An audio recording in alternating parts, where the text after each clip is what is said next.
Sector 44 by Rich van Halt. The sun's first rays crept over the horizon, casting long shadows across the dusty courtyard of the THX facility. Isaac, 21, his shaved head glistening with sweat, clasped Casey's hand tightly as they darted through the early morning gloom. The towering, windowless structure loomed behind them, a monolithic presence that stretched for miles.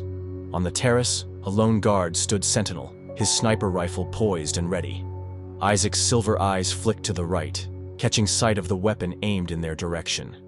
He raised his arm, shielding Casey's head as a single gunshot shattered the stillness. No. Isaac's anguished cry echoed across the barren landscape. Isaac sat on the edge of his bed, the metal frame creaking beneath his weight. The room, a stark, square cell, offered no comfort, just a single pillow and white sheets against the cold, rusty walls and floor. There's a reason why I'm here, he thought, his mind drifting. Some call me their savior. Others may say it's my destiny. He clenched his fists, the truth burning in his throat. I am not here by choice. His gaze wandered to Casey, her pale, fragile form curled on the bed beside him. She clutched at her stomach, her silver eyes shut tight against the pain. Isaac's heart constricted, a fierce protectiveness surging through his veins. The THX facility had taken everything from them. Their freedom, their future, their very humanity. But even in this bleak, hopeless place, Isaac refused to surrender. He would fight for himself and for Casey until his last breath.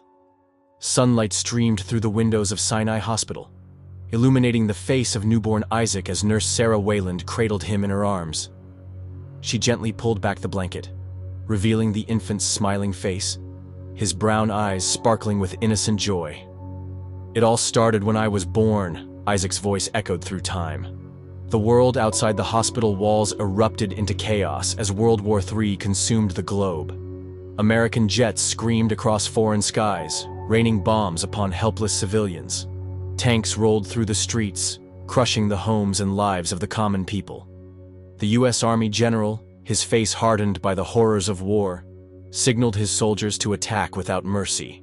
On the seas, U.S. Navy ships engaged in fierce counterattacks, launching missiles at their enemies. Beneath the waves, submarines stalked their prey, sending sonar signals through the murky depths. World War III had begun. It was the worst war of all. It was the first time nuclear bombs had been used since World War II. As the conflict escalated, foreign soldiers invaded North American soil. Bombs exploded on city streets, sending civilians scattering in terror. Buildings crumbled, roads fractured, and bridges collapsed under the onslaught of destruction. Germany, Russia, China, Iran, North Korea, and even the peaceful France wanted some action. In Atlanta, panic gripped the city as people fled for their lives, desperate to escape the explosions that rocked the streets. 5 billion people were killed from the attacks. But this is how I survived. Amidst the chaos and devastation, Isaac's story began, a tale of survival in a world torn apart by the ravages of war. Chaos reigned in the hallways of Sinai Hospital as staff scrambled from room to room, desperately gathering patients. Dr. Alec Rogue, 25, his black hair disheveled and blue scrubs covered by a white lab coat, sprinted past Nurse Sarah Wayland, 20, her blonde hair escaping from her cap. "Nurse, round up the other nurses. Go to the NICU. Meet me in the fallout shelter," Rogue yelled, his high-arched eyebrows furrowed with urgency. Sarah stood frozen against the wall, paralyzed by fear. Rogue dashed over to her, grasping her shoulders firmly. "Nurse, you have to keep it together," he said sternly, his voice cutting through her panic. "I don't want to die," Sarah cried, crumpling to the floor and hugging her knees. Rogue crouched beside her, his presence a momentary calm amidst the storm. "We're not going to die, but we must get to safety before it's too late." He tilted Sarah's chin up, forcing her to meet his gaze. "The infants might be all we have left. Now be my leader." Sarah nodded, wiping away her tears with a trembling hand. A deafening explosion rocked the hospital, shaking the very foundations. Lights flickered ominously as Rogue surveyed the chaos. "Go! Go! Go!" he shouted, propelling Sarah into action. Sarah raced towards the NICU, her heart pounding in her chest. She burst through the doors and lunged for the intercom. "Attention all nurses. Please report to the nursery. Please, I need your help. Please," she pleaded, her voice cracking with desperation. Seconds ticked by like hours as Sarah scanned the room, praying for a miracle. Relief washed over her as a group of nurses rounded the corner and entered the NICU. "Okay, everyone, we gotta move these babies to the fallout shelter," Sarah instructed, her voice steadying with newfound purpose. The nurses sprang into action, gathering the tiny bundles and rushing them to safety. Sarah scooped up newborn Isaac and newborn Casey, cradling them close to her heart as she followed her team towards an uncertain future. Rogue sprinted down the hallway, a group of doctors hot on his heels. From the opposite direction, Sarah and the nurses raced towards them, their faces etched with determination and fear. "Is this everyone?" Rogue demanded, his voice cutting through the chaos. Sarah nodded, her arms tightening around the precious bundles she carried. "Good. Doctors, help the nurses and follow me," Rogue commanded, reaching out to take newborn Isaac from Sarah's trembling grasp. "Let me help you," he said, his voice softening for a moment as he met her gaze. The group navigated the twisting corridors, their footsteps echoing off the walls as they made their way to the fallout shelter. Rogue wrenched open the heavy door, ushering everyone inside with a sense of urgency. "Hurry!" he shouted, grabbing Sarah's arm and pulling her towards safety.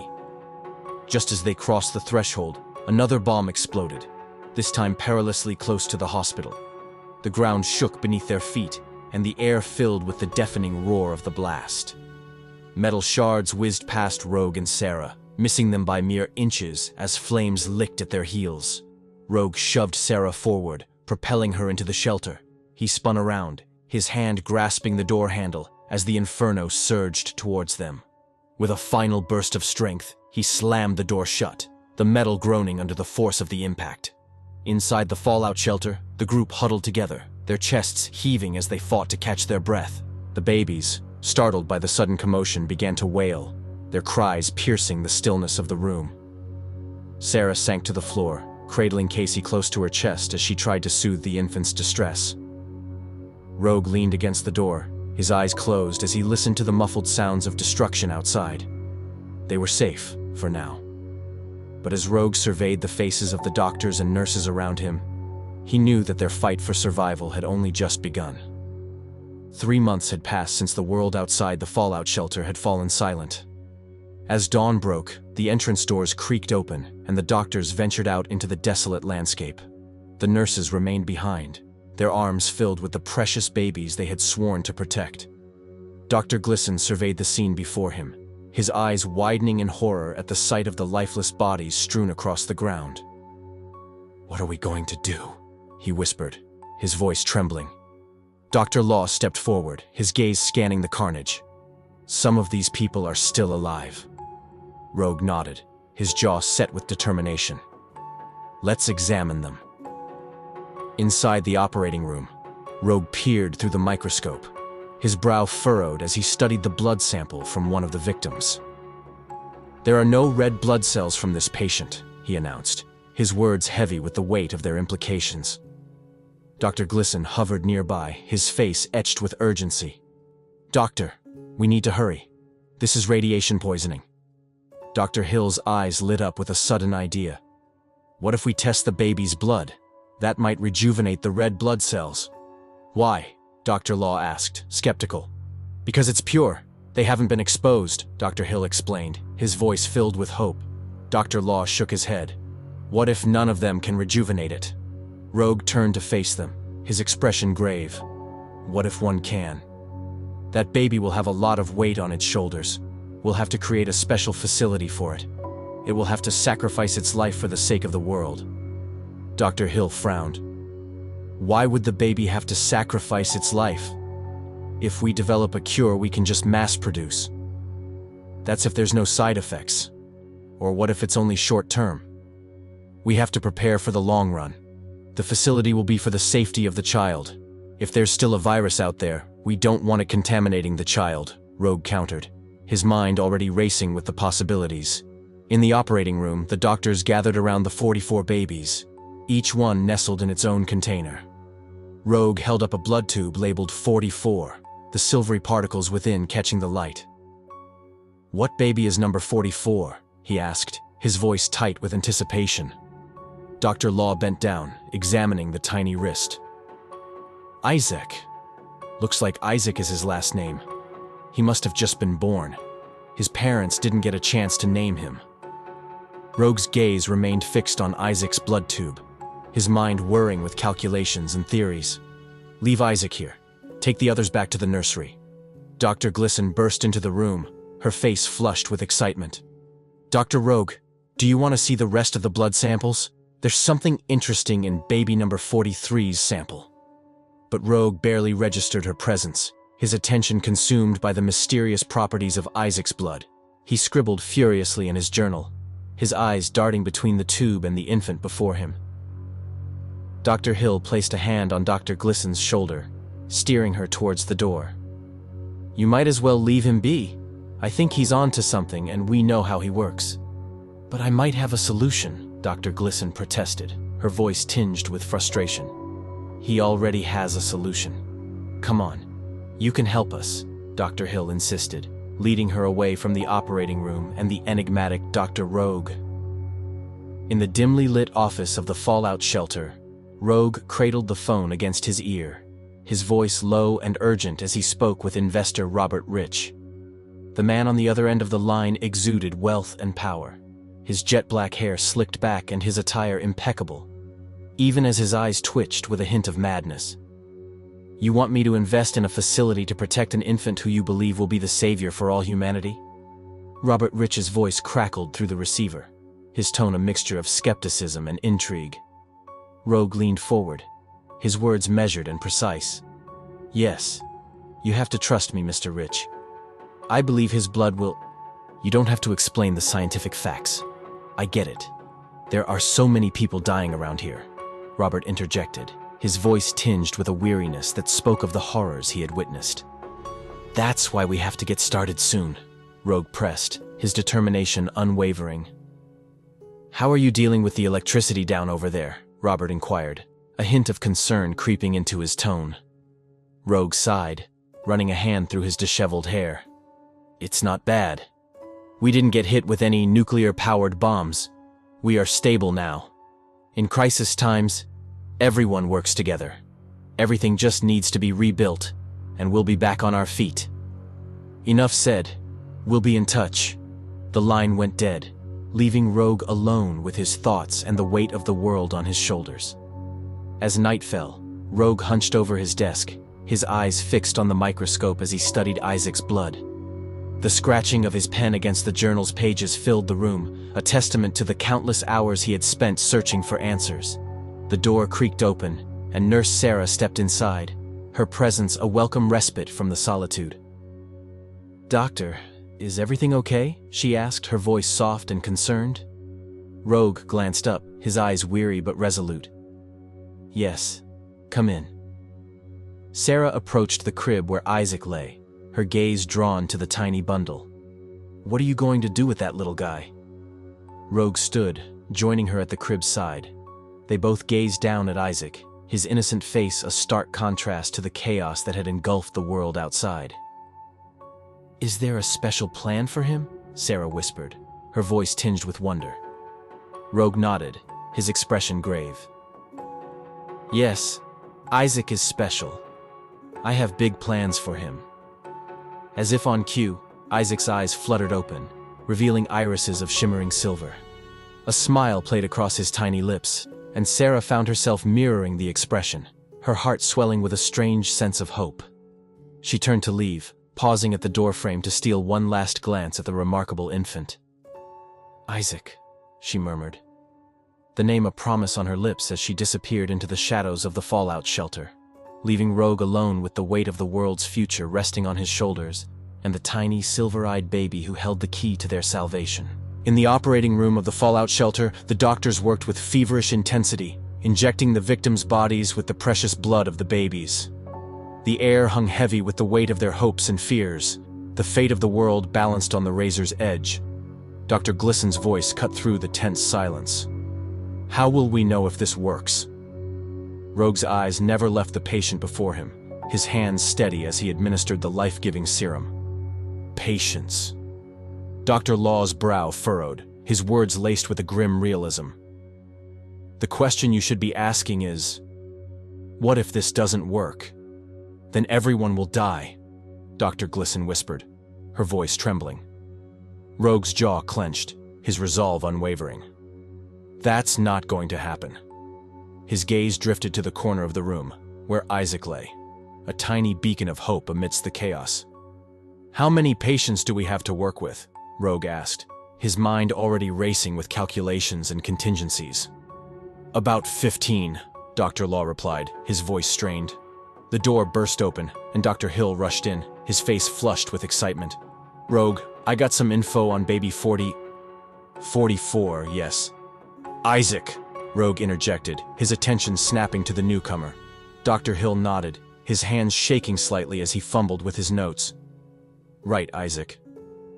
The doctors waited, their breaths held in anticipation as Dr. Hill scanned his scribbled findings.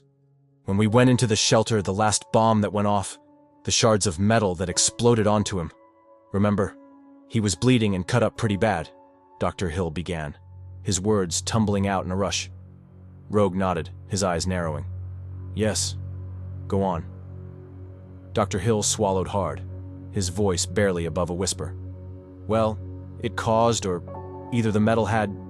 Get to the point, Dr. Law snapped, his patience wearing thin. He has thorium in his blood, Dr. Hill blurted out, the words hanging in the air like a death sentence.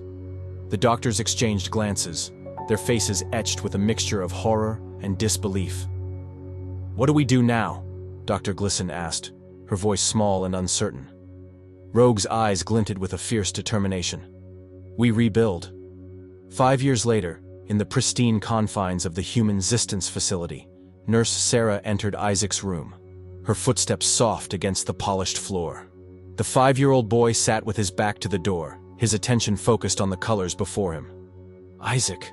Oh, Isaac, what are you doing? Sarah asked, her voice gentle and warm. The boy remained silent, his tiny hands moving with a purposeful grace as he continued to color.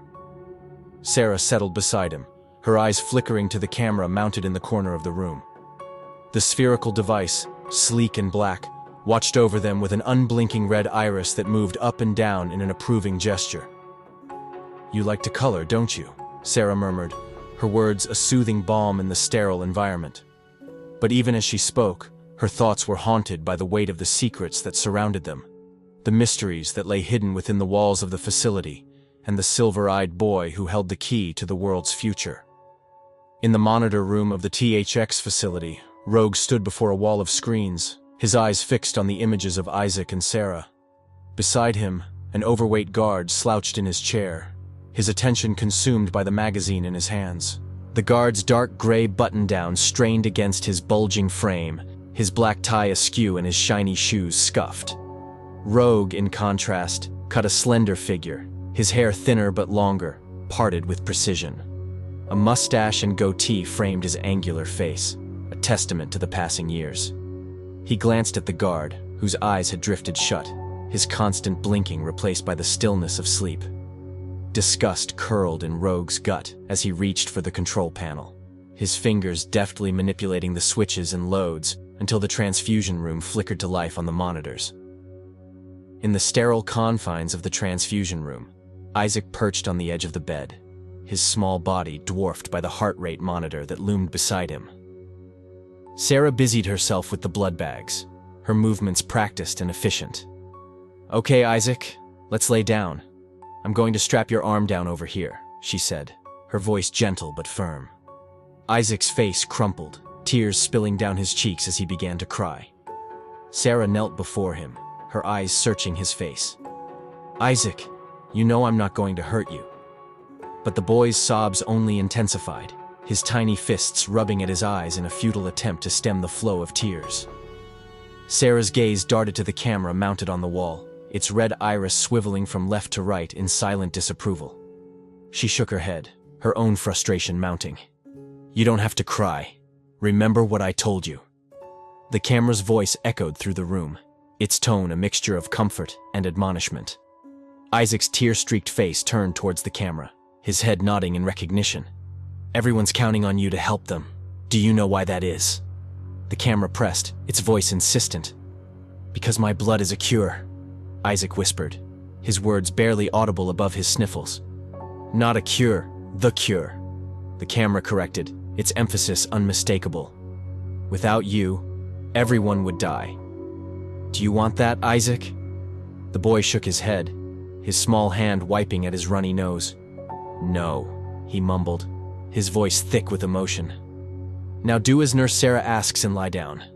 After we'll have some ice cream, okay?" The camera cajoled, its tone softening. Rogue watched the exchange through the monitors, his eyes never leaving the screen. Sarah nodded and smiled at the camera, her relief palpable. But Isaac's tears continued to flow, his small body shaking with the force of his sobs. "But I want to go outside," he cried, his voice rising in a plaintive wail.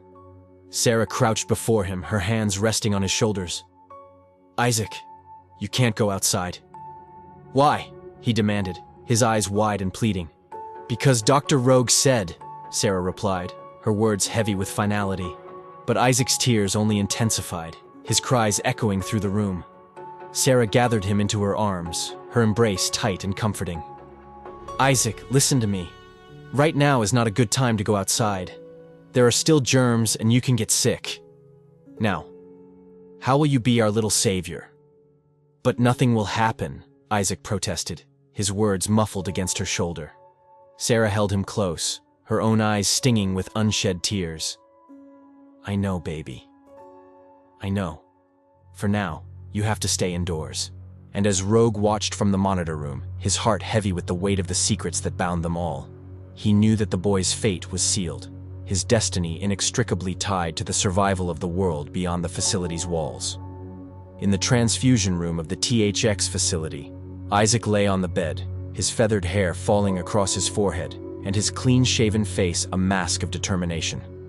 The plain white t-shirt and slacks he wore seemed to blend into the sterile surroundings, a stark contrast to the vibrant life that coursed through his veins. "Ready?" Isaac asked, his gaze fixed on the camera above. In the monitor room, Rogue watched the screen, his eyes narrowing behind the thick lenses of his glasses.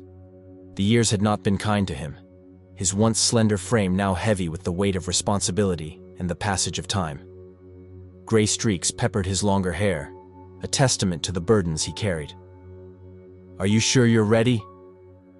The camera's voice crackled through the speakers, a hint of concern in its mechanical tone.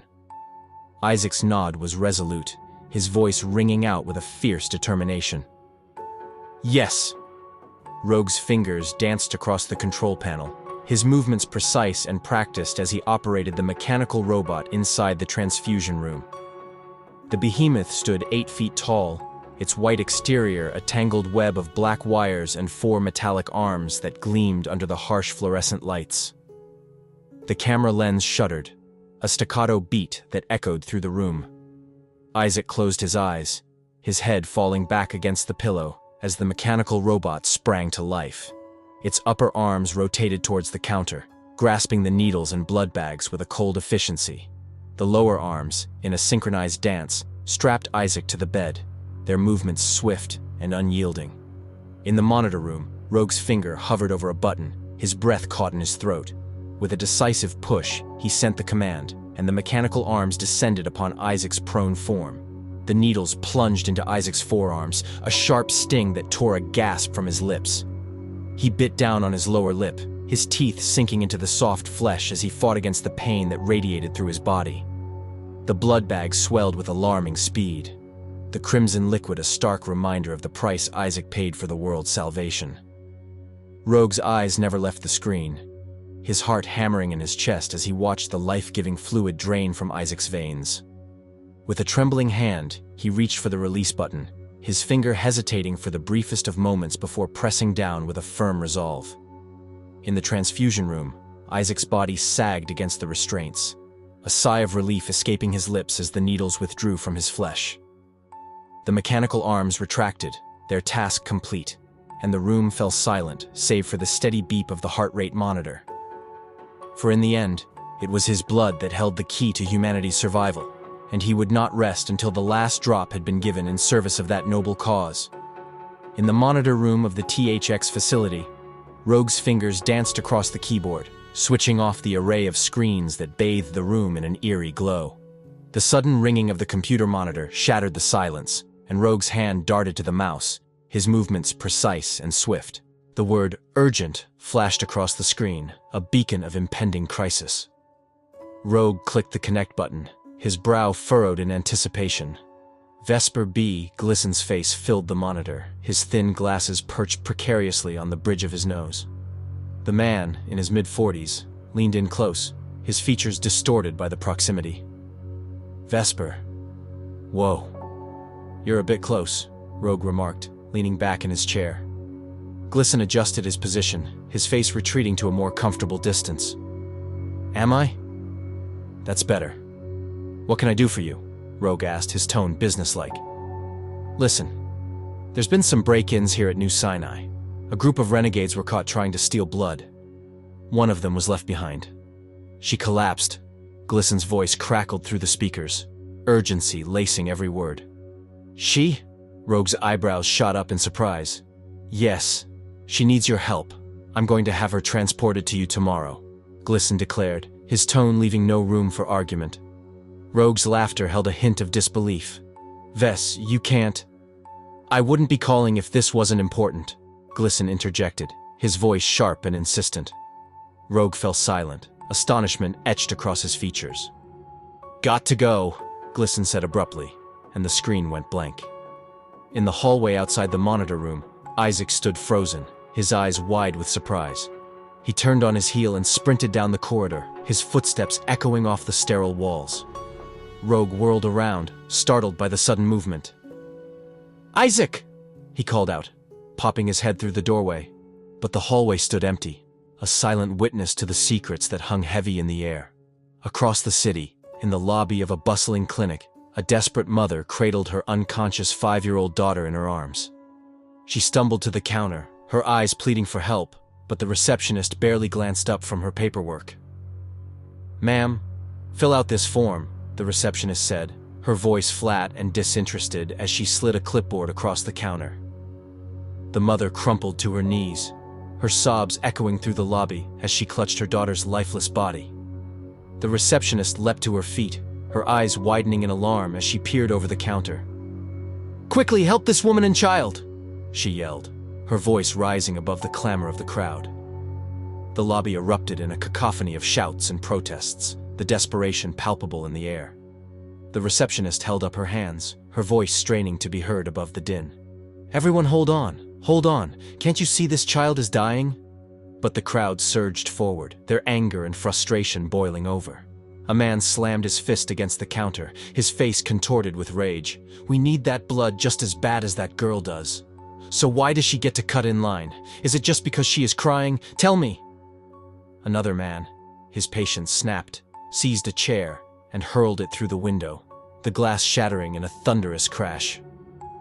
The doctor emerged from behind the curtains, his hand raised in a gesture of peace. "Everyone, please calm down. Unfortunately, there will be no vaccines given out today. We are completely out. I'm sorry for the inconvenience." But his words were lost in the chaos, drowned out by the shouts and sobs of the desperate souls who had pinned their hopes on the promise of a cure, only to be left with nothing but shattered dreams and the bitter taste of despair. In the lush garden of the Four Seasons Medical Estate, a dozen elder patients reclined on wooden lounge chairs, their frail bodies cushioned by thick white pillows. The air hummed with the gentle whir of machines, each connected to a patient's right arm by a slender tube. The devices pumped life-giving plasmas and red blood cells into their weakened veins, a silent testament to the power of modern medicine. Beside each patient stood a dedicated nurse, their eyes watchful and their hands ready to attend to any need. The garden, a tranquil oasis amidst the chaos of the world beyond, offered a momentary respite from the ravages of time and disease. Miles away, within the confines of the THX facility's greenhouse, Isaac sat alone on a stone bench, his gaze fixed on the sky visible through the glass ceiling. The sun's rays filtered through the panes, casting a warm glow on his face, but the light did little to ease the weight of the thoughts that plagued his mind. The sound of footsteps behind him shattered his reverie, and Isaac spun around, his heart leaping into his throat. "Isaac," Rogue's voice cut through the stillness, his tone grave. "Hey, Doc," Isaac replied, his voice tinged with forced cheerfulness. "I have an idea. Let today be the day we go outside." Rogue's expression hardened, his eyes narrowing behind his glasses. "Enough, Isaac." But Isaac pressed on, undeterred by the doctor's stern demeanor. "Come on. You know I could come in on certain days, do my donations, and then leave." Rogue shook his head, his voice firm and unyielding. "Isaac, we talked about this many times. You're a high risk for everyone's sake." Isaac's shoulders sagged, the weight of responsibility settling heavily upon them. "You know how much I care about everyone. I wouldn't do anything to hurt anyone." "It's not what you do, it's what they do," Rogue countered, his words hanging in the air between them. A silence stretched out, the only sound the rustling of leaves in the gentle breeze that swept through the greenhouse.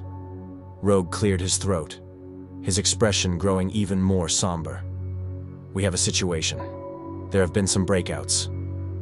Isaac's brow furrowed in confusion. "What do you mean?" "Your blood is becoming scarce," Rogue explained, his voice heavy with the gravity of the situation. Isaac's mind raced, trying to make sense of the doctor's words. "What can I do to help?" he asked, his voice barely above a whisper. Rogue's gaze locked with Isaac's, his eyes intense and unwavering. "Nothing right now, but we need to keep you safe. I don't want anyone trying to breach these walls. We are going to double up the hours in the transfusion process." Isaac nodded, his resolve hardening. "Whatever I can do, I will." Isaac burst through the door of the THX facility's activity room, his heart pounding with a mixture of excitement and trepidation. Ty, the African-American janitor in his mid-30s, looked up from his mopping, his gray jumpsuit a stark contrast against the polished wooden floor. With a quick motion, Ty snatched a nearby basketball and tossed it to Isaac, who caught it with practiced ease. Isaac dribbled toward the hoop, his feet light and swift as he executed a perfect layup.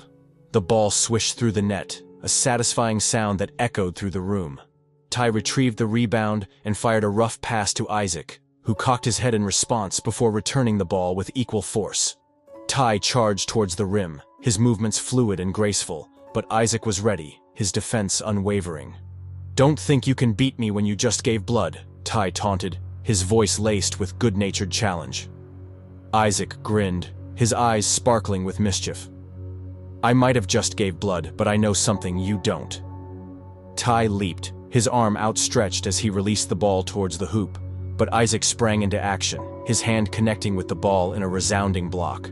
As Ty retrieved the ball, Isaac headed for the exit, his steps purposeful and determined. "You're just going to leave me hanging?" Ty called after him, his voice tinged with amusement. Isaac turned, catching the ball that Ty hurled in his direction. With a flick of his wrist, he sent the ball sailing towards the hoop as he backed out the door. "We're getting a visitor tomorrow," he announced, just as the ball swished through the net. In the greenhouse, Isaac stepped through the sliding doors, the scent of fresh produce and damp earth enveloping him like a comforting embrace. He made his way to the tomato plants, leaning in close to inhale their tangy aroma. Suddenly, a spray of water hit him square in the face, causing him to splutter in surprise. "Ah!" Letty, the greenhouse keeper, stood before him, her black hair tied back and her green apron a vibrant splash of color against her gray t-shirt. "What are you doing, smelling my tomatoes? They are not ready yet," she chided, her Mexican-American accent thick and musical. Isaac grinned, wiping the water from his face. "It's nice to see you too." Letty raised an eyebrow, her expression skeptical. "What are you doing down here?" "Passing through," Isaac replied, his tone nonchalant. Letty fixed him with a knowing look, and Isaac sighed. "I want to get some air." "Not in the daytime, Isaac. You're going to get me in trouble." Letty warned, her voice stern but not unkind. Isaac held up his hands in surrender. "Okay, I'll leave. But first, let me ask you a—" Letty leaned back, her head cocked to the side, waiting for his request. "Can you send the ingredients for albondigas to the kitchen?" Isaac asked, his eyes hopeful. A smile tugged at the corners of Letty's mouth as she shook her head and walked away, leaving Isaac alone among the vibrant greenery. That night in the results room, Isaac stood in the doorway, his eyes fixed on the huddle of doctors gathered around a stack of files. Rogue, his face drawn and serious, looked up at the sound of Isaac's knock. "Doc," Isaac began, his voice hesitant. "Are we getting a visitor?" The doctors remained silent, their gazes averted. Rogue rose from his seat, his hand grasping Isaac's arm as he guided him towards the exit. The weight of the secret hung heavy in the air, a palpable presence that set Isaac's nerves on edge. And as the door swung shut behind them, Isaac knew that whatever lay ahead, it would change the course of his life forever. In the dimly lit hallway of the THX facility, Rogue's gaze bore into Isaac, his eyes searching for a flicker of understanding in the young man's face. "Is it true?" Isaac asked, his voice barely above a whisper. Rogue glanced around the facility, his unease palpable in the stillness of the night. "Is it true?" Isaac repeated, his tone more insistent. Rogue sighed, his shoulders sagging under the weight of the truth. "Yes, but she's coming here for medical attention. She won't be here long." "She?" Isaac's eyebrows shot up, his heart racing at the prospect of a new face in the facility. "Come on, how many times have I had the opportunity to meet someone new? I've never had a conversation with anyone other than the people in this facility." The doctors peered out from the results room, their curiosity piqued by the hushed conversation. Rogue fixed Isaac with a stern look, his voice low and firm. "You're getting ahead of yourself. You must know everything I do in this facility is to protect you." Isaac raised his eyebrows, a silent challenge in his eyes. "You may not get the chance anyway," Rogue conceded, his words heavy with resignation. Isaac nodded, his disappointment tempered by a glimmer of hope. Rogue drew in a deep breath and turned towards the results room, his footsteps echoing in the empty hallway. "When shall we be expecting our new visitor?" Isaac called after him, his voice tinged with a hint of mischief. Rogue paused, a smile tugging at the corners of his mouth as he glanced over his shoulder. "You already know, don't you?" Isaac grinned, his eyes sparkling with anticipation. In the activity room, Isaac sat across from psychologist Frederick Gusmund, the chessboard between them a battlefield of wits and strategy. Gusmund, in his early 60s, cut a distinguished figure in his brown suit and vest, his gold tie a splash of color against his white shirt. His sky-blue eyes twinkled behind his glasses, and his bald head gleamed under the fluorescent lights. Isaac sipped his coffee, his eyes never leaving the board as Gusmund made his move, revealing his queen with a deft flick of his wrist. Isaac countered with his bishop, his mind whirring with calculations and possibilities. "Check!" Gusmund declared, his voice smooth and confident. Isaac's gaze snapped up, meeting Gusmund's steady stare. His hand hovered over his king, his mind racing as he surveyed the pieces scattered across the board. Gusmund sat silently, a yellow notepad balanced on his lap, his pen poised to capture the nuances of the moment. Suddenly, the wind howled outside the facility, the entrance doors rattling with the force of the gale. Isaac's attention shifted to the activity room door, his body tense with anticipation. Gusmund's eyes narrowed, his pen scratching across the paper as he observed Isaac's reaction. In the entrance hall, the doors burst open, the carpet flipping over with the force of the wind. The sound of a helicopter filled the air, its blades slicing through the night sky. Rogue sat hunched over the monitors in the control room, his eyes glued to the screens as the helicopter touched down in the courtyard. Behind him, a guard stood at the ready, his shotgun clutched tightly in his hands. With a decisive motion, Rogue slammed his hand down on the alarm button, the camera's voice echoing through the facility. "Attention! Attention! Attention!"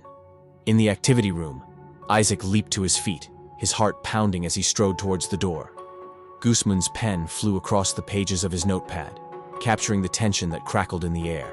And as the alarm blared and the helicopter's blades whirred, Isaac knew that his world was about to change forever. the arrival of the mysterious visitor setting in motion a chain of events that would test the very foundations of the facility and the secrets it held. Isaac pressed his face against the activity room door's window, his breath fogging the glass as he strained to see the commotion in the hallway. "This is an emergency. Everyone please stay where you are." The camera's voice boomed, the lens shuddering with an ominous click. Ignoring the warning, Isaac cracked open the door, his head poking out into the deserted corridor. From the far end of the hallway, Rogue emerged, flanked by a group of guards, their faces obscured by disinfectant masks. Isaac's heart raced as he hurried towards them, his footsteps echoing in the stillness of the night. "Isaac, don't you hear the alarm?" Rogue's voice cut through the air, his tone sharp with disapproval. "Yes, what could I help with?" Isaac asked, his eagerness palpable. Rogue's eyes narrowed behind his mask.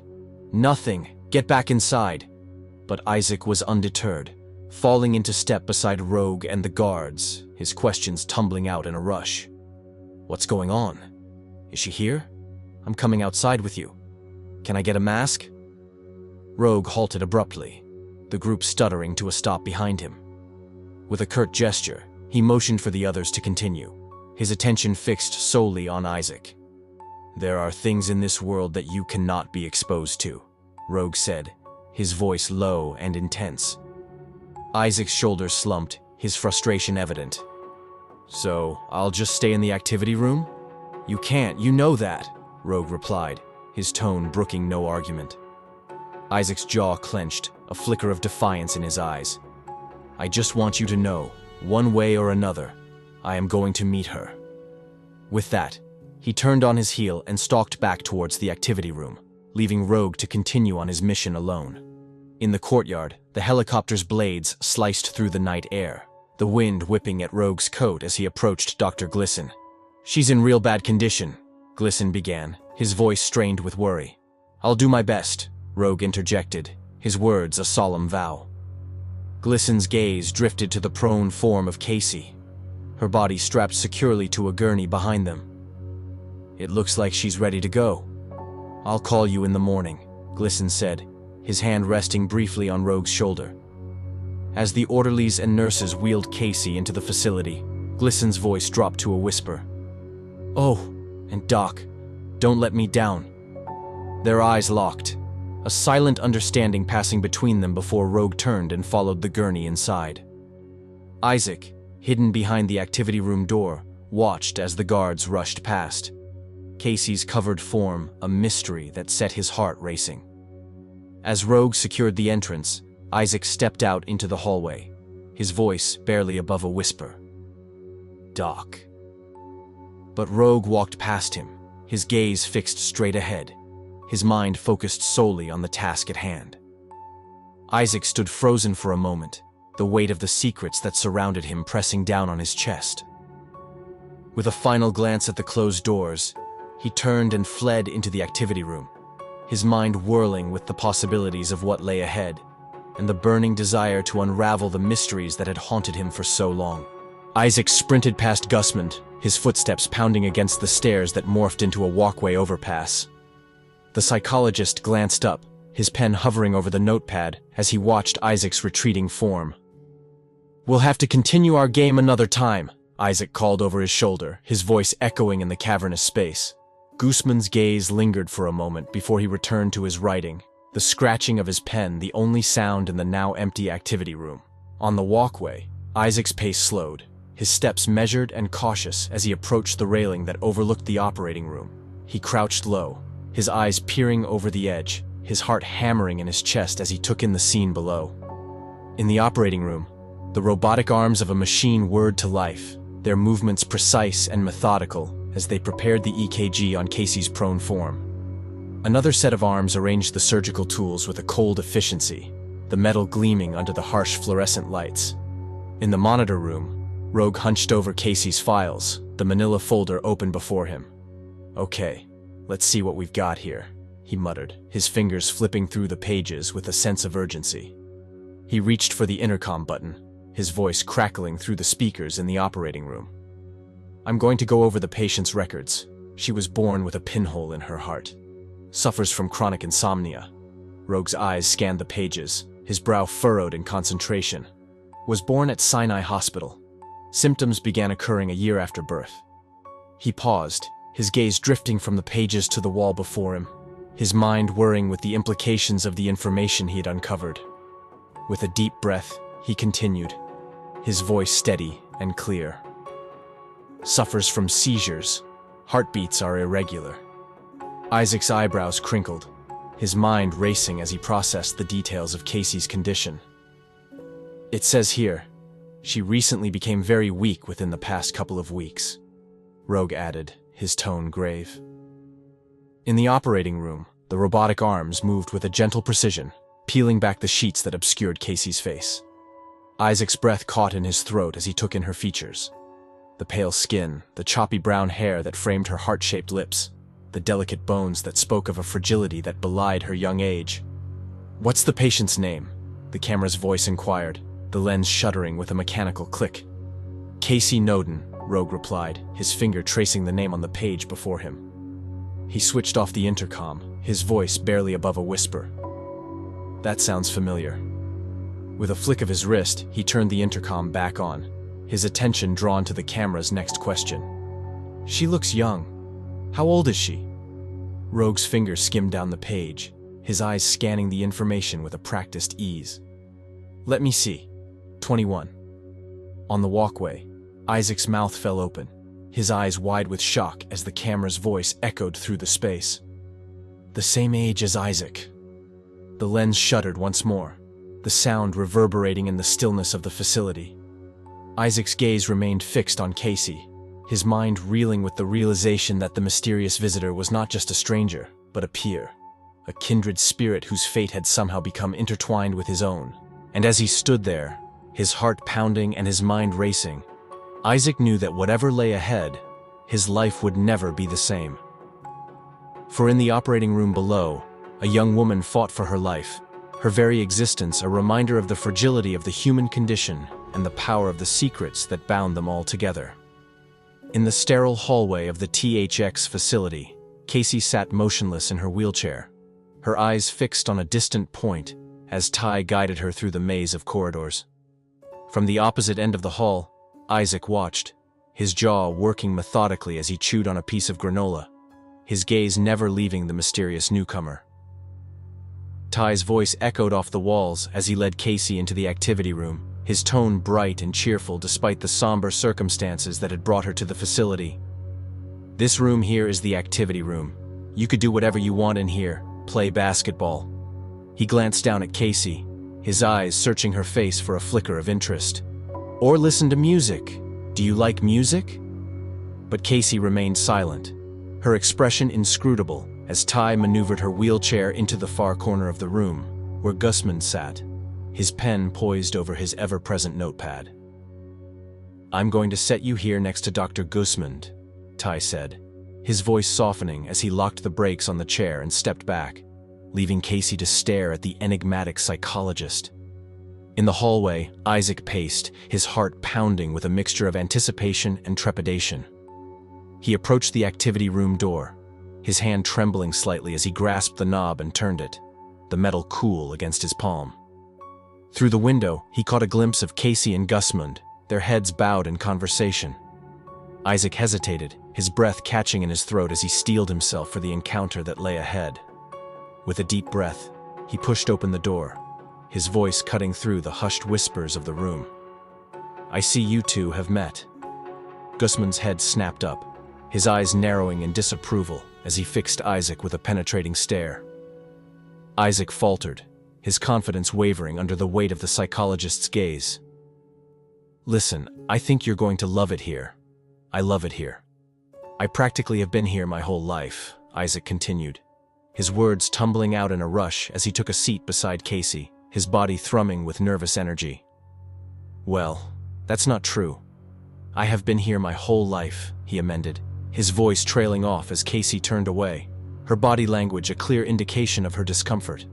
Isaac's eyes darted to Gusmund, his confusion and desperation plain on his face, but the psychologist merely scribbled in his notepad, his pen scratching against the paper in a maddening rhythm.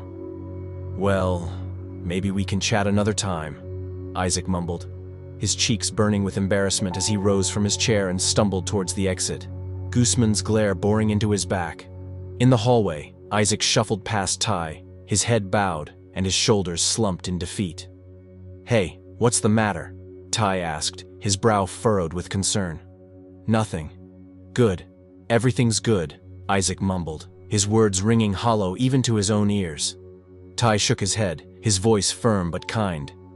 "I didn't say how are you. I asked what's the matter." Isaac stopped, his shoulders sagging as he turned to face his friend. "What happened? Did you strike out with that girl?" Ty pressed, his eyes twinkling with amusement. "I think so. I sat next to her, and she scooted away. I don't get it.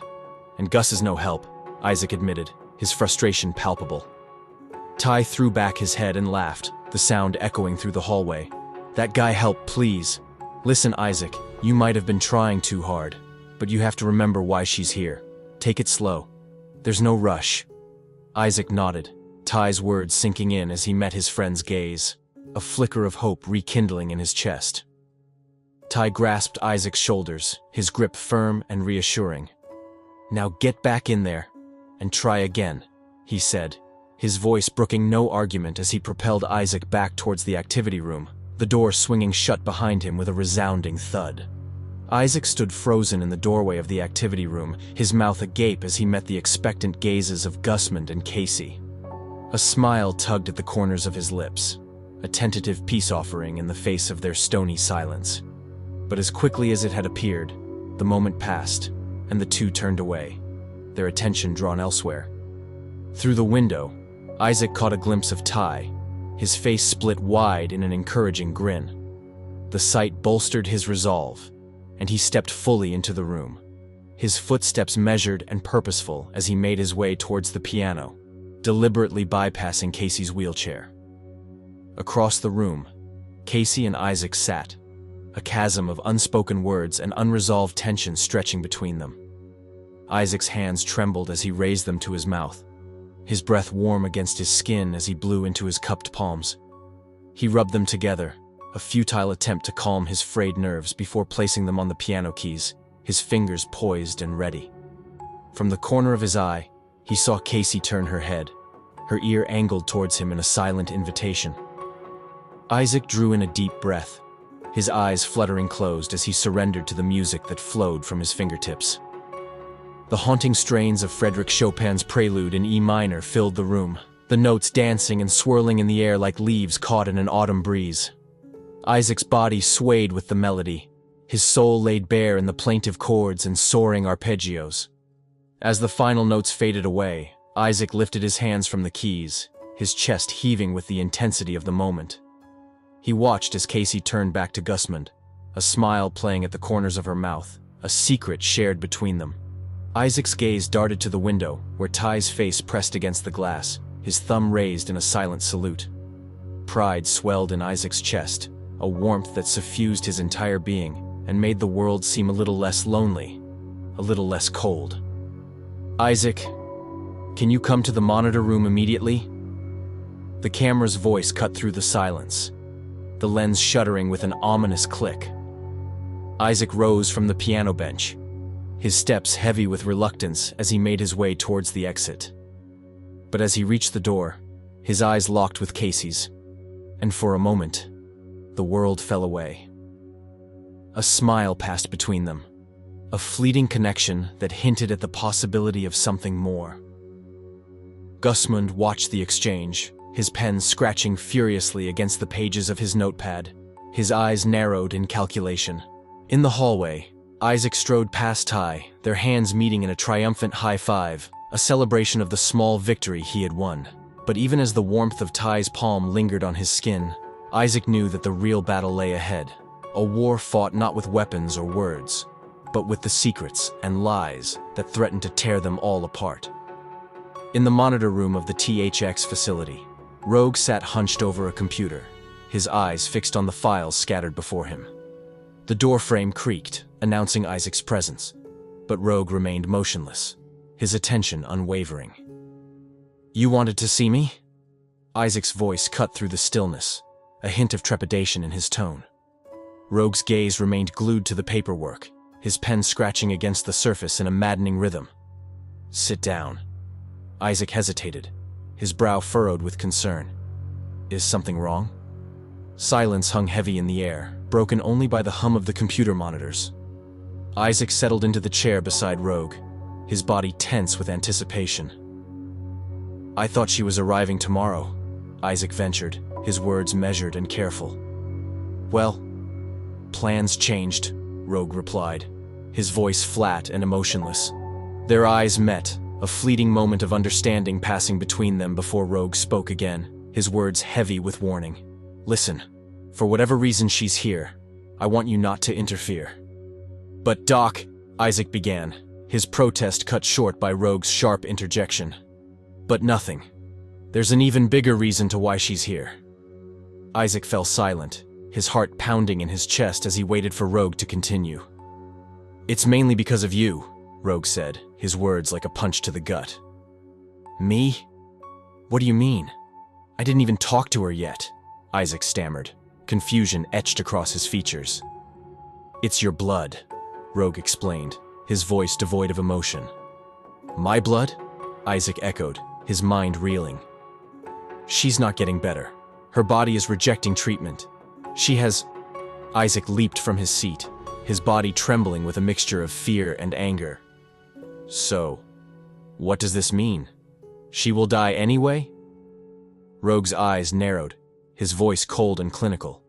"And not only will—" But Isaac was already gone, his footsteps echoing down the hallway as he fled the room, Rogue's words chasing after him like a pack of hungry wolves. "This was bound to," Rogue called out. But Isaac whirled around, his face contorted with rage. "So, you knew this would happen?" Rogue sighed, his shoulders sagging under the weight of the truth. "It's basic science, Isaac. The body creates immunities over time. We have the best doctors and scientists working to generate a cure." "So why am I still here? What about me?" Isaac demanded, his voice raw with emotion. "Your blood is a very important part of the cure," Rogue said, his words a cold comfort in the face of Isaac's despair. Isaac stood in the doorway, his body trembling with barely contained fury. "Where are you going?" Rogue asked, his voice tinged with concern. "Someplace where I don't feel used," Isaac spat, his words dripping with venom as he turned on his heel and stalked out of the room. Rogue slumped in his chair, his glasses discarded on the desk as he rubbed his eyes, the weight of the world bearing down on his shoulders. In the solitude of his room, Isaac paced like a caged animal, his hands clenched into fists at his sides. He stared at the ground, his mind whirling with the implications of Rogue's words. "I don't understand," he muttered, his voice barely above a whisper. With a sudden burst of anger, he slammed his hands down on the mattress, the bed frame shaking under the force of his rage. "I don't understand," he screamed, his voice cracking with the intensity of his emotions. As night fell, Isaac sat on the edge of his bed, his body racked with tremors, his eyes fixed on the wall in a vacant stare. The silence pressed in on him, suffocating and oppressive, broken only by the sound of his own ragged breathing. In the monitor room, the camera's voice cut through the stillness, the lens shuddering with an ominous click. "Doctor?" Rogue sat at the long desk, his pen poised over his notebook, his attention focused on the words before him. "Yes?" "Doctor, it's Isaac," the camera said, its tone urgent and insistent. "Yes, I know," Rogue replied, his voice weary and resigned. "No, I have never seen him like this," the camera pressed, the lens shuddering once more. Rogue's pen stilled, his body tensing as he slowly pushed back his chair and rose to his feet. "You think I don't know what's happening? I'm in the monitor room. I can see everyone. He'll be fine. But even as the words left his mouth, Rogue knew they were a lie. He stared at the camera, his eyes haunted and hollow. "Never mind. I'll go to him." "Thank you, Doctor," the camera said, the lens shuddering in silent approval. And as Rogue made his way through the winding corridors of the facility, his heart heavy with the weight of the secrets he carried, he knew that the road ahead would be a difficult one, fraught with danger and heartbreak. But for Isaac's sake, he would walk it. In the darkness of his room, Isaac paced like a caged animal, his anger palpable in the air. The bed lay overturned, a casualty of his rage, the sheets tangled and strewn across the floor. A knock at the door shattered the silence, and Isaac's head snapped up, his eyes narrowing with suspicion. "Isaac, is everything okay in there?" Rogue's voice filtered through the door, tinged with concern. In the hallway, the camera's lens shuddered, its voice urgent and insistent. "Doctor, he's angry." Rogue nodded, a tight smile playing at the corners of his mouth. Ty, the janitor, ambled past, his mop and bucket in tow. "Psst. Ty, do you have the key to Isaac's room?" Rogue whispered, his voice low and conspiratorial. Ty's brow furrowed in confusion, but he patted his pockets, finally producing a set of keys that he tossed to Rogue. The doctor caught them deftly, his fingers curling around the cool metal. "Doctor," the camera warned, its tone ominous. "It's going to be okay. Stay here," Rogue assured, his voice steady and calm as he unlocked the door and stepped inside. In the confines of the room, Rogue approached Isaac with caution, his hands raised in a placating gesture. But Isaac retreated, his body coiled with tension, his eyes blazing with accusation. "Why tell me now?" he demanded, his voice raw with betrayal. "I didn't want—" Rogue began, but Isaac cut him off, his words sharp and biting. "Don't give me that. I know you knew." Rogue's shoulders sagged, the weight of the truth bearing down on him. "Isaac, we just found—" "Stop lying!" Isaac screamed, his voice cracking with the intensity of his emotions. Rogue's patience snapped, his words tumbling out in a rush. "What do you want me to say? That we knew and we were just keeping you here because you were scared to let me out into the world. You like control. You like controlling me. Why not give me the choice?" Isaac spat, his chest heaving with the force of his anger. Rogue sighed, his voice heavy with resignation. "Listen, there is nothing we can do right now. You're going to have to stay here until we figure this out." With that, he turned on his heel and stalked out of the room, the door slamming shut behind him with a resounding finality. In the silence that followed, the camera's voice echoed through the room, a cold comfort in the face of Isaac's despair. "Isaac, this is going to take some time. Just remember how many lives you saved.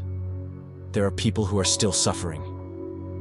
They would have been dead if it wasn't for you." Isaac sank to the floor, his back pressed against the door, his knees drawn up to his chest as he struggled to make sense of the chaos that had become his life. In the transfusion room, Rogue moved with practiced efficiency, his hands steady as he prepared the heart rate monitors. Casey lay on the bed, her body rigid with fear, as metal rods snaked out from the bed, grasping her arms and pinning them to her sides. A metal bar descended, locking her head in place, the pressure almost unbearable. "Casey, I'm going to need you to stay still," Rogue instructed, his voice clinical and detached. "Is this going to hurt?" Casey asked, her voice trembling with trepidation. "Dr. Rogue is one of the best doctors in the city," the camera assured, its lens shuddering with an ominous click. "Why is my head strapped down?" Casey pressed, her eyes wide with panic. Rogue's gaze remained fixed on the monitors, his voice flat and emotionless. "I am going to take blood from both arms and also your neck." "My neck?" Casey echoed, her heart racing in her chest. "Yes, it's a small needle. You won't even feel it," the camera soothed, but its words brought little comfort to the terrified young woman. "What's the purpose?" Casey demanded, her voice rising with fear. Rogue sighed, his patience wearing thin. "Well, we check both arms because there can be a different analysis. Even when we check blood pressure, we check both. Each arm gives off different information." "Yes, but why my neck?" Casey pressed, her body trembling against the restraints. "It's the procedure, Casey," Rogue snapped, his voice brooking no argument. "You can trust Dr. Rogue," the camera intoned, its voice cold and mechanical. "Okay," Casey whispered, her voice small and uncertain. Rogue turned, 3 needles clutched in his hand, one 6 inches long, the others a mere inch. Casey's eyes widened in terror, her breath coming in short, panicked gasps. "What's that for?" she demanded, her voice shrill with fear. "Casey, please be patient," Rogue admonished, his steps measured and deliberate as he approached the bed, the needles glinting in the harsh fluorescent light. "Just relax. This will be over shortly," the camera assured. But its words fell on deaf ears as Casey struggled against the bonds that held her, her screams echoing off the sterile walls of the transfusion room. And as Rogue loomed over her, the needles poised to pierce her flesh, Casey knew that her fate was sealed, her life inextricably tied to the mysterious young man whose blood held the key to the world's salvation. In the activity room of the THX facility, Isaac stood at the free throw line, his body a study in concentration as he bounced the basketball, the rhythmic thump echoing off the walls. With a flick of his wrist, he sent the ball soaring towards the rim, the sound of rubber against metal ringing out in the stillness. The door creaked open, and Isaac's head snapped up, his gaze drawn to the figures entering the room. Ty, the janitor, moved with deliberate slowness, his hands guiding Casey's wheelchair as he maneuvered her towards a table by the window. Isaac's eyes followed their progress, his heart pounding in his chest as he watched Casey settle into her seat, her gaze fixed on the world beyond the glass. With a deep breath, he set the basketball aside and made his way to the drink station, his hands steady as he filled 2 plastic cups with water. He approached Casey's table, his footsteps soft against the polished floor. With a gentle motion, he placed one of the cups before her, but she remained motionless, her attention captured by the view outside. Undeterred, Isaac slid into the seat across from her, his hands clasped around his own cup. Casey cleared her throat, the sound harsh in the silence. "It's beautiful, huh?" Isaac ventured, his voice soft and tentative. "What is?" Casey asked, her gaze never leaving the window. "Outside, don't you think?" Isaac pressed, his eyes searching her face for a flicker of emotion. "Yeah, I guess," Casey replied, her tone flat and disinterested. Isaac leaned back in his chair, his fingers tapping against the plastic cup. "I would rather be out there than in here." He took a sip of water, the cool liquid soothing his parched throat. Casey's eyebrows shot up, her gaze finally meeting his. "You act like you've never been outside," she said, a hint of amusement in her voice. Isaac shook his head, his expression somber. "No, I haven't." Casey's laughter filled the room, a startling contrast to the stillness that had pervaded the space. But as quickly as it had come, the mirth faded from her face, replaced by a seriousness that made Isaac's heart ache. "You've been indoors the whole time you've been here?" she asked, her voice tinged with disbelief. Isaac took another sip of water, his gaze never leaving hers. "Well, not the whole time. Maybe when I was born I had the chance to breathe fresh air." Casey's fingers curled around her own cup, lifting it to her lips with a trembling hand. "I don't know if I could do it." She turned back to the window, her eyes wide with wonder. "Oh my, nope, I couldn't." Her laughter rang out once more, and Isaac found himself smiling in response, his heart swelling with an unfamiliar warmth.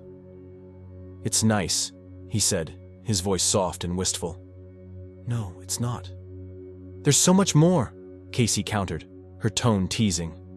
Isaac's smile widened, his eyes sparkling with mischief.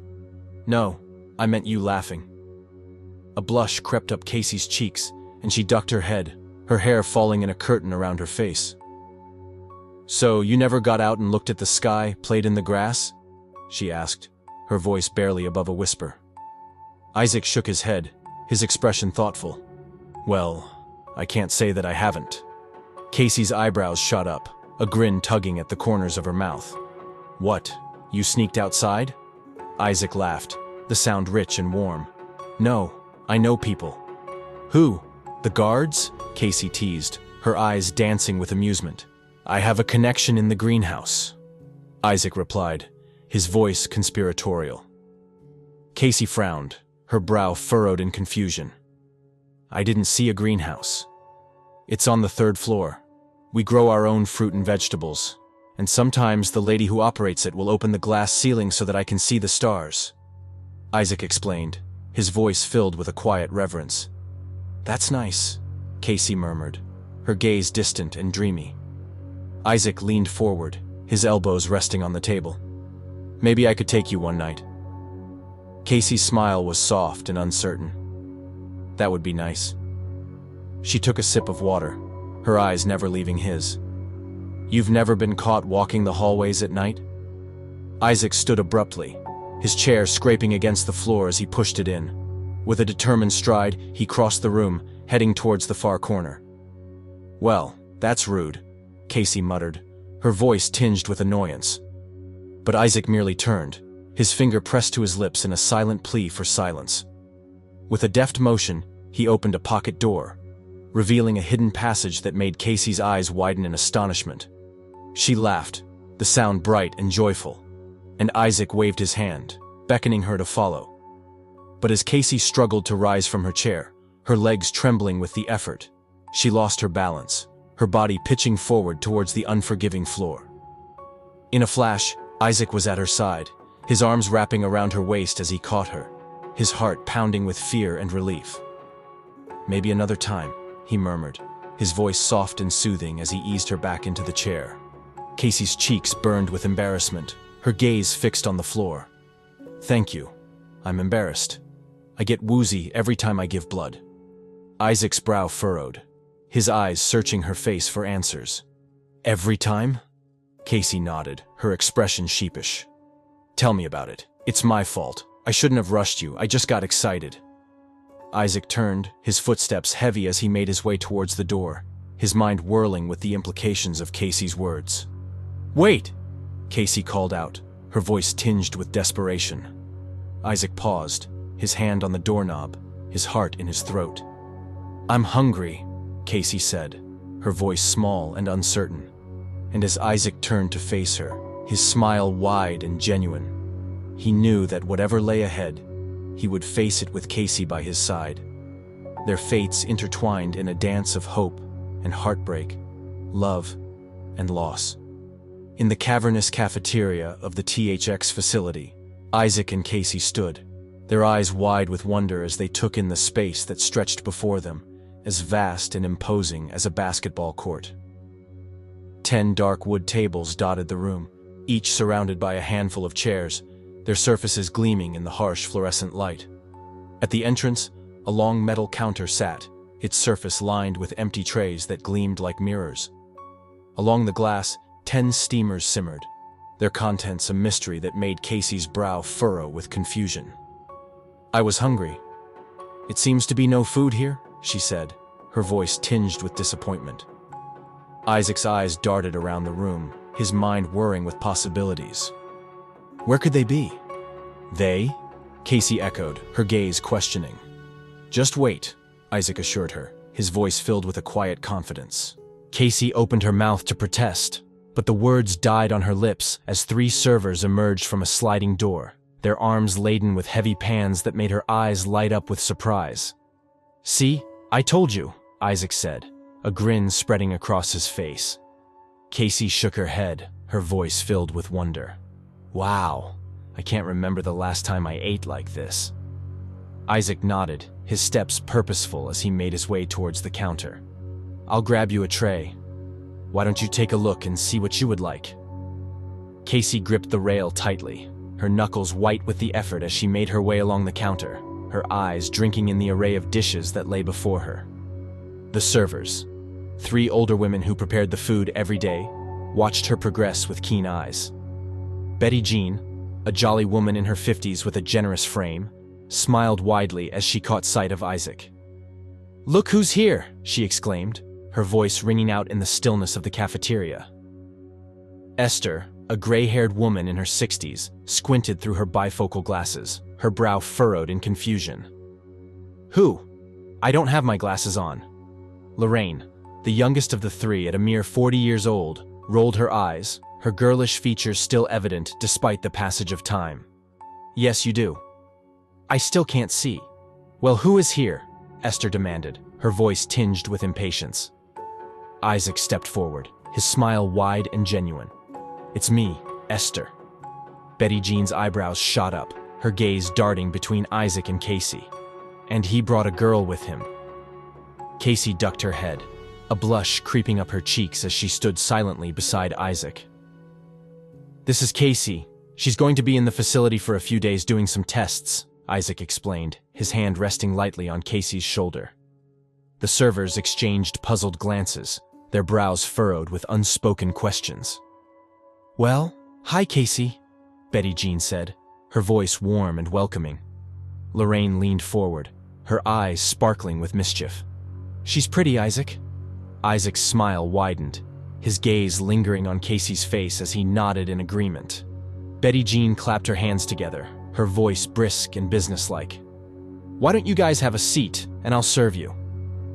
Isaac extended his arm, and Casey gripped it tightly, her steps slow and careful as they made their way to a nearby table.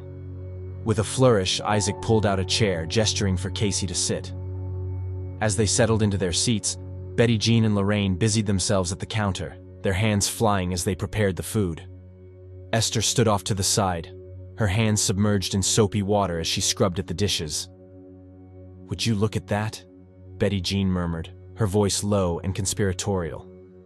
Lorraine nodded, her eyes wide with wonder. "I know." Esther looked up from her task, her brow furrowed in confusion. "What y'all talking about?" Lorraine shot Betty Jean a surprised stare, her eyebrows raised in silent question. Betty Jean chuckled, her voice filled with a knowing amusement. "Don't worry, Lorraine. He still likes you too. You always make him blush." "Who's blushing?" Esther demanded, her voice rising in frustration. Betty Jean waved her hand dismissively, her attention focused on the task at hand. "Esther, never mind that. Get in the kitchen and fix the sauces." With a sigh, Esther disappeared into the kitchen, leaving Betty Jean and Lorraine to their work. Moments later, Betty Jean approached the table, her arms laden with a tray filled with steaming dishes. With a practiced motion, she set 2 empty plates before Isaac and Casey, followed by a small pan of sweet potato casserole, black-eyed peas, collard greens, pulled pork smothered in barbecue sauce, and buttermilk cornbread. "Here you go, guys. Don't be afraid," she said, her voice filled with a motherly warmth. Isaac turned to Casey, his eyes searching her face. "Are you still hungry?" Casey's eyes widened, her mouth watering at the sight of the food before her. "Wow, this looks amazing." Betty Jean grinned, her eyes twinkling with mischief. "Now don't forget to leave room for dessert." As she walked back towards the kitchen, Isaac called out after her, his voice filled with excitement. "Oh yeah, what are we having, Betty Jean?" "Grandma's pecan pie," Betty Jean replied, her voice rich with promise. Isaac's face split into a wide grin, his eyes shining with anticipation.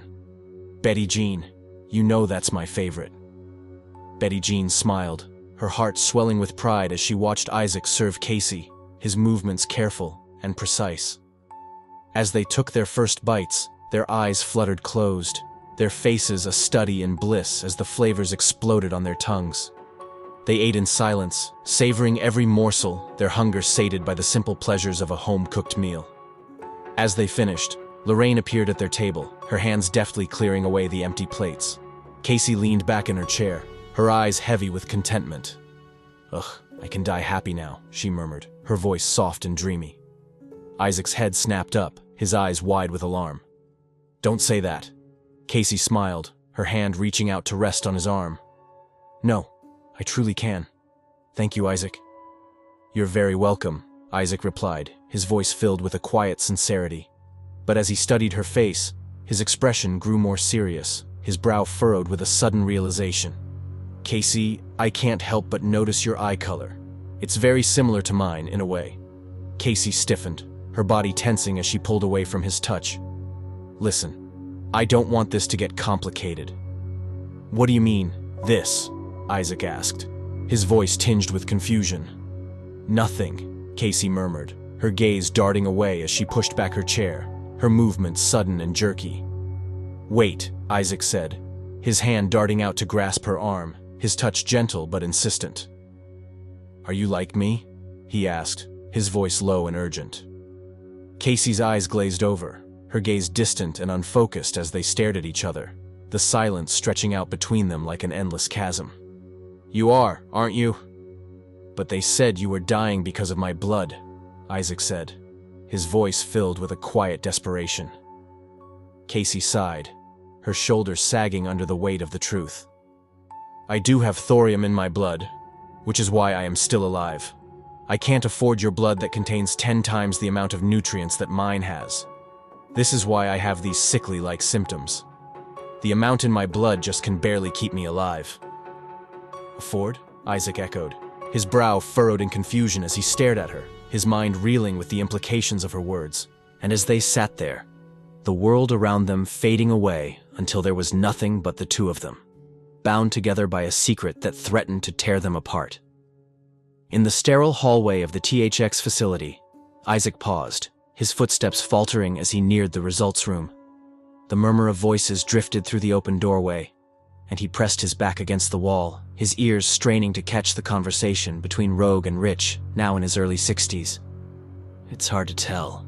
Rogue's voice was low and thoughtful, his words measured and careful. She suffers from the lack thereof. She's weak and a bit slow. It's hard to tell if she contains thorium in her blood by herself. On the split screen, Robert Rich's face loomed large, his eyes narrowed with impatience. What are you saying? Rogue sighed, his fingers drumming against the table. I'm saying is that she could be just pumped full of Isaac's blood. What are you saying? Rich repeated, his voice rising with frustration. All I'm saying is that she could be full of his blood, with no thorium plasmas of her own, Rogue explained, his tone even and measured. Rich's face hardened, his jaw clenching with determination. Well, fix her soon. I'm looking to double my profit within the next week. That's... Rogue began, but Rich cut him off, his voice sharp and dismissive. Ciao. The screen went blank, and Rogue slumped forward, his head resting on the table before the virtual monitor. But before he could catch his breath, the screen flickered to life once more, a new call emitting from the speakers. Dr. Vesper B. Glisson's face appeared, his features drawn and haggard. Rogue groaned, his eyes closing briefly before he hit the answer button. Vesper, he said, his voice weary and resigned. I don't have much time, Glisson said, his words tumbling out in a rush. What is it? Rogue asked, his brow furrowed with concern. I just wanted to be certain that we keep Casey clear of Isaac. I don't want her mentioning anything about the investors. It might stir Isaac up, Glisson explained, his voice low and urgent. Rogue frowned, his mind whirring with the implications of Glisson's words. Why would she say anything? She knows, Glisson said simply, his gaze unblinking. Rogue fell silent, his heart pounding in his chest as he waited for Glisson to continue. She was stealing blood, Alec. She may be involved in more than we know. She's like Isaac, Glisson said, his voice tinged with a quiet desperation. Rogue's eyes narrowed, his tone growing sharp with suspicion. Really? Because I'm still going over the results. Is there something you're not telling me? Just make sure she's safe, Glisson said, his voice brooking no argument as he signed off, leaving Rogue alone with his thoughts. Ves, Rogue called out. But the screen remained blank, a silent witness to the secrets that hung heavy in the air. In the results room, Rogue sat across from Casey, his eyes fixed on the papers scattered before him. Casey shifted in her seat, her gaze darting around the room, her body tense with anticipation. Casey, as you may know, you were brought here because this is the only facility where you will be safe, Rogue began, his voice low and even. Okay, Casey said, her tone wary. Why is this place so special? Rogue leaned back in his chair, his fingers steepled before him. You were born here. This wasn't a facility at the time. It was a hospital. He paused, his gaze searching her face for a reaction. When we found out about Isaac, we sent the other 43 babies to another existing hospital here in Atlanta. 43? Casey's eyes widened, her voice rising with disbelief. Why are you telling me this? You were one of those babies, Rogue said, his words hanging heavy in the air between them. Casey fell silent, her mind reeling with the implications of his words. You see, you too have thorium in your blood, but just enough to keep you alive. You are also slowly dying. Rogue continued, his voice tinged with a quiet sympathy. Casey's jaw clenched, her eyes flashing with anger.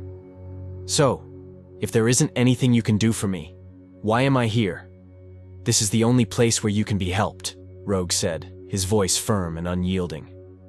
Casey's gaze dropped to the floor, her shoulders sagging under the weight of the truth. With a sudden movement, she pushed back her chair and stood, her body trembling with barely contained fury. "And if you are the only person who can help me, how come I am still weak? For the past couple of days, I have just been doing tests. For all I know is that you could be selling my blood too," she spat, her words dripping with venom as she turned on her heel and stalked out of the room, leaving Rogue alone with the secrets that threatened to tear them all apart. And as Isaac stood in the hallway, his heart pounding with the weight of the truths he had overheard, he knew that the time for secrets was over. The fate of the world hung in the balance. In the shadowy hallway of the THX facility, Casey crept forward, her footsteps muffled against the polished floor as she made her way towards Isaac's room. The silence pressed in on her, broken only by the soft whisper of her breath and the pounding of her heart. In the monitor room, Rogue sat hunched over the screens, his eyes glued to the images that flickered before him. Suddenly, he stiffened, his breath catching in his throat as he watched Casey's figure move through the darkened corridors. Shock and disbelief warred on his face, his mind reeling with the implications of her unexpected appearance. Casey slipped into Isaac's room, the door closing behind her with a soft click. Inside, Isaac lay facing the wall, his body still and unmoving in the dim light. But at the sound of her footsteps, sticky against the floor, he jolted awake, rolling over to face her with a startled expression. "Casey," he breathed, his voice rough with sleep. Casey smiled, her body frozen in place, her eyes wide and unblinking. "What are you doing here?" Isaac asked, his brow furrowed in confusion. "I came to rescue you," Casey said, her voice barely above a whisper. Isaac sat up, a wry smile tugging at the corners of his mouth. "Rescue me? I see you got your energy back. It must have been all that good food." Casey's smile widened, a mischievous glint in her eye. "How about that date?" "Date? What are you talking about?" Isaac asked, his voice tinged with disbelief. "To the greenhouse," Casey said, her tone teasing and playful. Isaac glanced at the clock on the nightstand, the glowing numbers reading 12:30 a.m. He rubbed his eyes, his mind still foggy with sleep. "I don't know. What time is it?" "It's after midnight," he muttered, pushing himself to his feet and stretching his arms above his head. "All right, we have to be very quiet. Everyone is pretty much asleep," he said, his voice low and conspiratorial. Together they crept through the hallway, their footsteps echoing softly in the stillness of the night. In the monitor room, Rogue watched their progress, his heart pounding as they passed by his door. He ducked down, his breath held tight in his chest, praying that they wouldn't notice him. Isaac turned to Casey, his finger pressed to his lips in a silent warning. She nodded, her eyes wide with excitement as they rounded the corner, their destination drawing ever closer. On the third floor, they stood before the greenhouse door, the smooth metal surface gleaming in the dim light. Isaac's fingers flew over the keypad, entering the security code with a practiced ease. The doors slid open with a soft hiss, and he reached out, his hand finding Casey's in the darkness. Together, they stepped inside, the door closing behind them with a resounding thud. And as they stood there, their hearts racing with the thrill of their secret rendezvous, they knew that whatever lay ahead, they would face it together, bound by a bond that ran deeper than blood, a connection that transcended the secrets and lies that threatened to tear them apart. In the stillness of the night, Isaac and Casey wandered through the lush greenery of the greenhouse, their footsteps muffled against the damp earth. Flowers bloomed around them, a riot of color and scent that filled the air with a heady perfume. Casey's eyes widened with wonder, her breath catching in her throat as she paused before a bed of lilies, their petals glistening in the moonlight. She leaned in close, her nose brushing against the delicate blooms, inhaling deeply. The sweet fragrance filled her lungs, a reminder of the beauty and life that existed beyond the sterile walls of the facility. Isaac watched her, a soft smile playing at the corners of his mouth, his heart swelling with an unfamiliar warmth. "Come on," he said, his fingers twining with hers as he tugged her forward, deeper into the garden. They passed rows of fruit trees and vegetable patches, the leaves rustling in the gentle breeze. Suddenly, Casey pulled away, her gaze drawn to a gnarled apple tree, its branches heavy with ripe fruit. "Those are red, delicious apples," Isaac explained, his voice low and tender. "Go on, smell them." Casey closed her eyes, leaning in to breathe in the sweet, crisp scent of the apples. "Wow, I can smell the sweetness. It's so fresh," she murmured, her hand reaching out to pluck one from the branch. "No, Casey, I wouldn't do that," Isaac warned, his brow furrowing with concern. "I don't think those are ready." But Casey merely laughed, her eyes sparkling with mischief. "Oh, Isaac, sometimes you have to live a little, break the rules." With a swift motion, she gripped the apple and pulled it free, bringing it to her lips and taking a deep, satisfying bite. The juice ran down her chin and she grinned, her laughter echoing through the quiet space. "Shh," Isaac hissed, his hand finding hers once more. "Come on, there's something I want to show you." They wound their way through a patch of tall leaves, the foliage parting to reveal a stone water fountain, its surface shimmering in the moonlight. Casey's eyes widened, her breath catching in her throat at the sight. "Isaac? Wow," she breathed, her voice filled with awe. "It's something, huh?" Isaac said, his own voice tinged with pride. "I would never have guessed," Casey murmured, her fingers itching to touch the cool, clear water. "Wait right here," Isaac said suddenly, pulling away and disappearing into the shadows. "Where are you going?" Casey called after him, her brow furrowed with confusion. "I'll be right back. Just give me 2 seconds." Isaac's voice drifted back to her, and she shrugged, turning to face the fountain once more. She reached out, her fingers hovering just above the surface of the water, when Isaac's laughter startled her from behind. "I said no touching," he teased, his arms laden with 2 pillows and a blanket. Casey spun around, her heart pounding in her chest. "You scared me. Where did you go?" "To get this," Isaac said, holding up his offerings with a grin. Casey frowned, her eyes darting from the pillows to Isaac's face, confusion etched across her features. "Look up," Isaac said softly, and Casey obeyed, her gaze drawn to the glass ceiling above them. As she watched, the panels slid open, revealing the vast expanse of the night sky, the stars twinkling like diamonds against the inky blackness. "That's what this is for," Isaac explained, settling the pillows on the edge of the fountain and draping the blanket at his feet. "It can get cold sometimes. I hope you don't mind." Casey shook her head, her eyes never leaving the stars above. "No, I don't." Isaac sat down, patting the space beside him in invitation. "Casey, would you care to join me?" He held out his hand, and Casey took it, settling down beside him, their shoulders brushing in the darkness. "This is beautiful, and the fresh air is amazing," Casey murmured, her voice filled with wonder. "I will never take fresh air for granted again." She glanced at Isaac, her cheeks flushing with embarrassment. "Oh, I'm sorry." But Isaac merely shook his head, his gaze distant and thoughtful. "Whenever I want to get away in my mind, I come here and stare at the stars. Sometimes I want to have a normal life, but then I realize I am kind of the reason people are still around. I know my place in this world.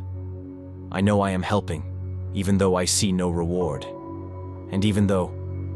He trailed off, his voice heavy with the weight of his thoughts. Casey studied him, her eyes searching his face for answers. "Isaac, what do you think I am doing here?" she asked, her voice barely above a whisper. They sat in silence for a moment, the weight of the question hanging heavy in the air between them. "They are trying to harvest my blood and sell it like they are doing yours," Casey said finally, her words cutting through the stillness like a knife. Isaac shook his head, his expression pained. "That's very hard for me to believe." Casey sighed, her shoulders sagging with the weight of the truth. "There are millions of people out there who cannot afford your blood. Everyone is required to get the minimum dosage. They still have to go to the doctor. They still wake up with anxiety. The only people who are 100% better are the wealthy." Isaac's eyes widened, his mind reeling with the implications of her words. "I overheard a conversation earlier today. I would like to help." Casey nodded, her gaze fierce and determined. "You should. I wish you can see what I saw." And as they sat there, the stars wheeling overhead and the weight of the world pressing down on their shoulders, Isaac knew that his life would never be the same. For in Casey's eyes, he saw a reflection of his own pain, a shared destiny that bound them together in a fight for the truth. On the main street of Atlanta, chaos reigned supreme as desperate crowds surged through the city, their cries of anguish and desperation rising above the din of shattering glass and splintering wood. They swarmed from hospital to hospital, their hands clawing at the doors and windows, their eyes wild with a hunger that could not be sated. "It's bad out there, Isaac," Casey's voice echoed in his mind, a haunting reminder of the world beyond the walls of the facility. "Just before I came here, there were riots in the streets. Everyone was looking for an alternative, but your blood is the only cure." Outside a hospital lab, a homeless woman clutched her son's hand, her face gaunt and haunted by the weight of her burden. Little Leo, just 4 years old, clung to her side, his clothes caked with dirt and grime, his eyes wide with fear and confusion. "Leo, I need you to stay here and keep a lookout for Mommy," the woman said, her voice trembling with a desperate resolve. The boy nodded, his small face solemn and trusting. "Okay, everything is going to be fine," his mother assured him, her words ringing hollow even to her own ears. "I just need to go inside and get some medicine for you. Then I'll be better," Leo said, his voice small and hopeful. "Yes, baby, you'll be better," the woman whispered, pulling him close and holding him tight, as if she could shield him from the horrors of the world with the strength of her embrace alone. With a final, fierce hug, she turned him around, her voice firm and unyielding. "Okay, now go stand over there." Inside the hospital lab, the woman moved with a desperate urgency, her footsteps echoing off the sterile walls as she searched for the medicine that could save her son's life. She ran through a maze of doors and corridors, her heart pounding in her chest, until she came to a locked door at the back of the lab. Without hesitation, she grabbed a fire extinguisher from the wall, her hands shaking as she hefted its weight. With a grunt of effort, she swung it hard, the glass of the window shattering under the force of the blow. She reached through the jagged opening, her fingers fumbling for the lock, her breath misting in the frigid air. And then she was inside, her hands trembling as she grabbed handfuls of bags filled with tubes of blood, the precious liquid that held the key to her son's survival. But as she burst through the window, her heart soaring with triumph, the world came crashing down around her. "Leo!" she screamed, her voice raw with panic. "Leo! Leo!" The blow came from nowhere, a sickening crunch that sent her sprawling to the ground, the bags of blood spilling from her grasp. Through the haze of pain and confusion, she saw 2 thugs, their faces twisted with greed and desperation, as they snatched up the bags and fled, leaving her alone and broken on the cold, unforgiving street. In the greenhouse, Casey turned to Isaac, her eyes shimmering with unshed tears. "You have to do something," she whispered, her voice heavy with the weight of the world beyond the walls. Isaac sighed, his shoulders sagging under the burden of his destiny. "I am. Me staying here is doing something." But Casey shook her head, her gaze fierce and unwavering. "You can be doing more if you can see the tragedy out there." "I'm used to it here," Isaac said, his voice low and resigned. "Or, I've gotten used to it." Casey leaned forward, her hand finding his in the darkness. "You should do it. Just go outside. Nothing will happen. Not to you, at least." Isaac's brow furrowed, his eyes distant and troubled. "I don't want to disappoint anyone." He paused, his voice barely above a whisper. "I want to go out. I'm still not sure how badly I'm needed." Casey's grip tightened, her voice urgent and insistent. "I think we should do it. We should just get up and go." Isaac laughed, the sound harsh and bitter in the stillness of the night. "What, now?